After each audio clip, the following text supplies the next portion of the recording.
We're gonna start warming up. And then I will take the camera to the backstage where I have a wall to demonstrate most of the drills. We'll start on all four.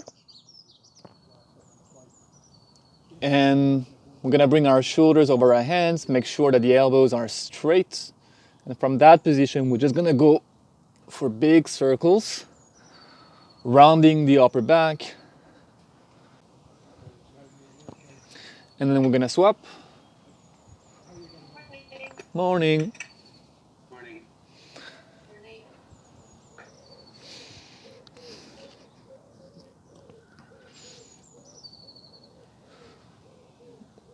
And back to the center. We're gonna extend our legs. Bring the heels together.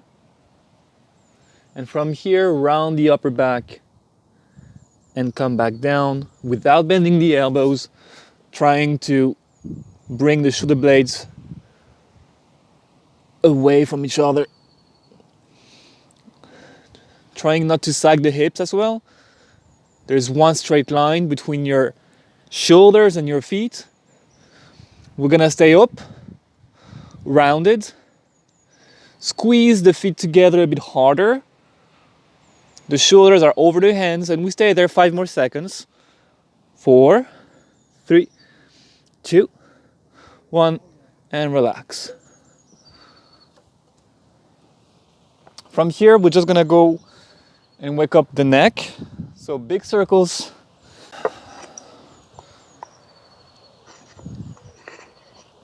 We swap. And relax. Hands up. Elbow straight. We're gonna bring the hands higher and go for big circles from here. Trying to touch the ceiling every time the hands go up. Making sure your elbows don't bend on the way down. So keep them locked.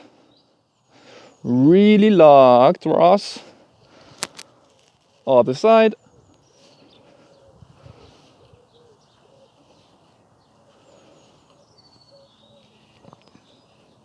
We're gonna stay up as high as we can and open a bit more. Trying to bring our hands a bit more this way. And then go higher again. And without flinching, we're gonna hold that for 10 seconds. I know it's not comfortable. Suck it up. 7, 6, higher. 4, 3, 2, 1, and relax. We're gonna grab the other hand behind us, pop the chest out, and bring our hands as high as possible, trying to align them with our shoulders without leaning forward. We stay tall, chest out. And then we're gonna lean forward and try to bring our hands towards the floor.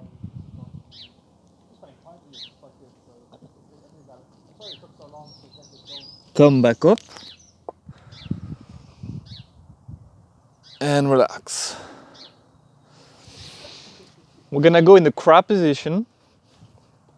So hands behind us, bum off the floor.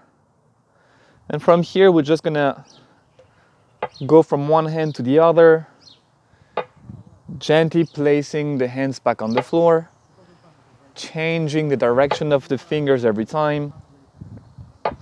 I'm gonna show you.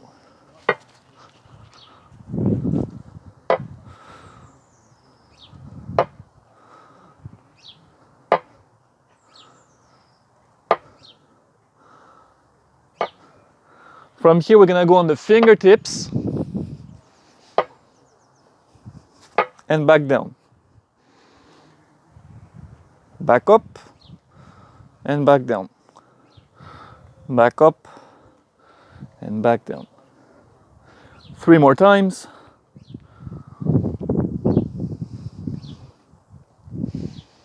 One more. and down. The bum is still off the floor. We're gonna bend the elbows and extend them back up, trying to lock the elbows up every time.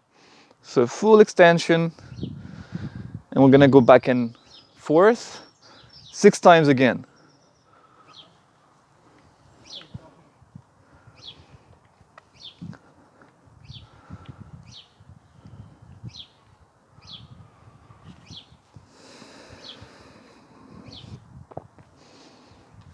And relax. In a squat, we're gonna extend one leg out.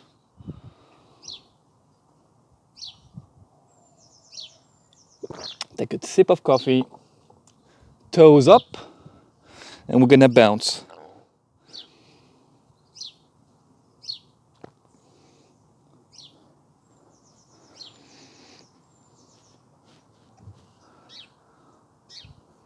And then we swap.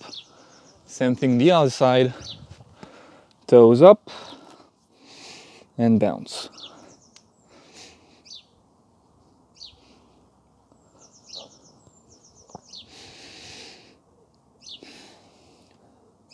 And then we're gonna go from one side to the other, sitting and swapping, sitting and swapping.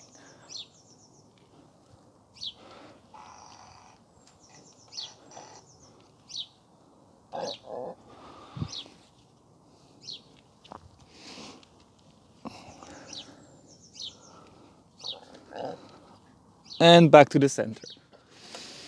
On all four again, knees down, we extend one leg out, and keeping that knee very straight. You can point your toes if you want to be pretty. We're gonna swing the leg 15 times each side.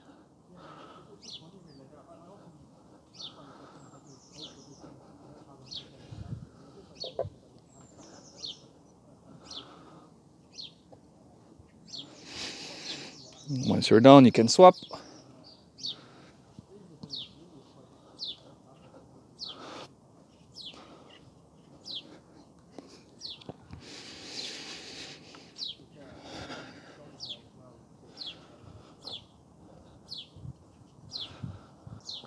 We're gonna set ourselves up in a plank position, like we were doing just before. The shoulders really are not out of alignment. They're really over the hands. Our hands are nice and heavy without, if we can, changing the position of the shoulder. So trying to keep that shoulder over the hand, still over the hand, without moving that axis. We want to bring our feet closer to our hands.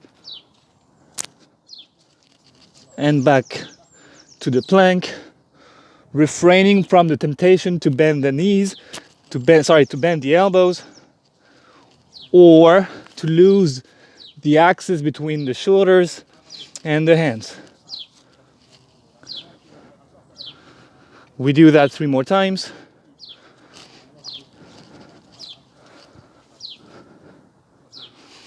Twice more.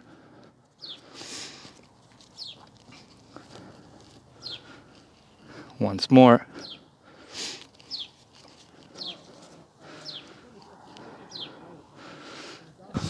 I want you to not swap your legs. The back leg, the one that swings first, is the one that lands first on the wall. Our hands are 1 foot away from the wall. No need to be too far for now. And you want to land consistently first. And if you can land consistently, you want to land softer and softer against that wall. You can start from a standing up position and land against the wall. Or if you prefer, hands already down, swing your legs and get there.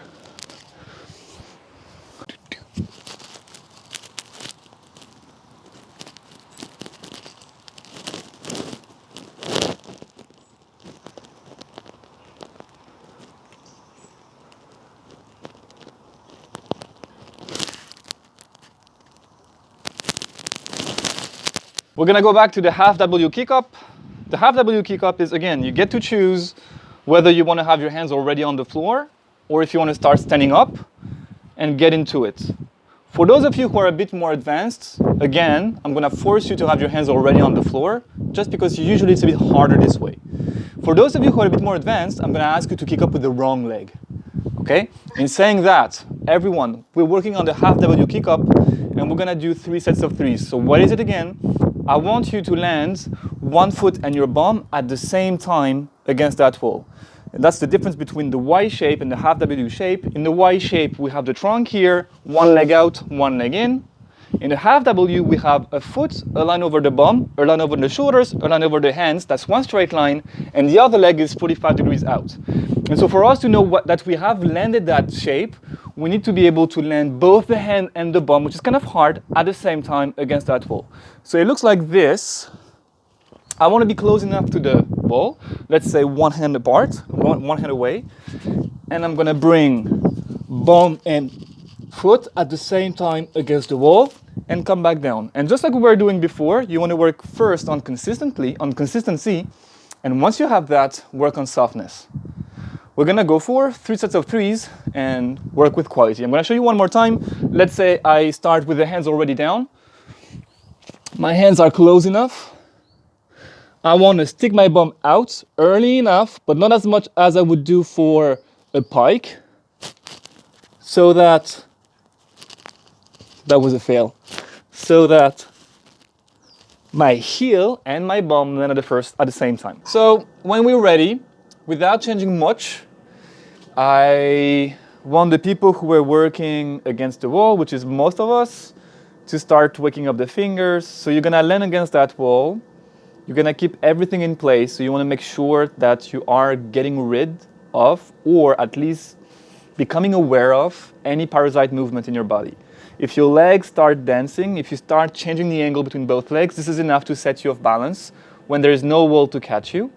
So you're gonna land against that wall using the same kick up you have chosen so far, trying to land bum and foot first, or if you have to choose bum and foot at the same time, or if you have to choose bum first. And from there, you're gonna wait 3 seconds, 3 Mississippi seconds where your body is still, silent. And from there, only from there, can you push on the fingers and only your fingers to try to take off that bum and that foot off the wall at the same time. And what's likely to happen is you're gonna push on the foot so that the bum is off, that heavy bum is off the wall, and then you're gonna push on your fingers to take off that foot. And that's not what I want you to do ideally. And if you do it, I want you to just notice it. I need you to take foot and bum at the same time from the wall. So, if need be, well, no, you shouldn't have to, but if need be, you may need to readjust the second leg. But we have landed. We should only push on the fingers to take both of them off the wall. What I don't want to see is this: changing the alignment and then pushing on the fingers, which is, if I'm using the vocabulary we've been using together so far, going from a half W to a Y and then pushing on your fingers. I'm aware this shape is not as easy as what we are experiencing when we go in a Y, and that's precisely why we're doing it. So, 3 sets of 3 again. For the most beginners, you get against that wall, you push on your fingers, at the very least, you make your bum and your foot lighter. If it takes off, better. Non-beginners, we try to take off and to stay off the wall. 5 seconds, 10 seconds, just hover from the wall. And people who are freestanding, well, I want you to freestand 10, 15 seconds at least before we move on in that position. If you want to be reminding yourself of the difference between a Y and a half W, you can go for either shape, but you need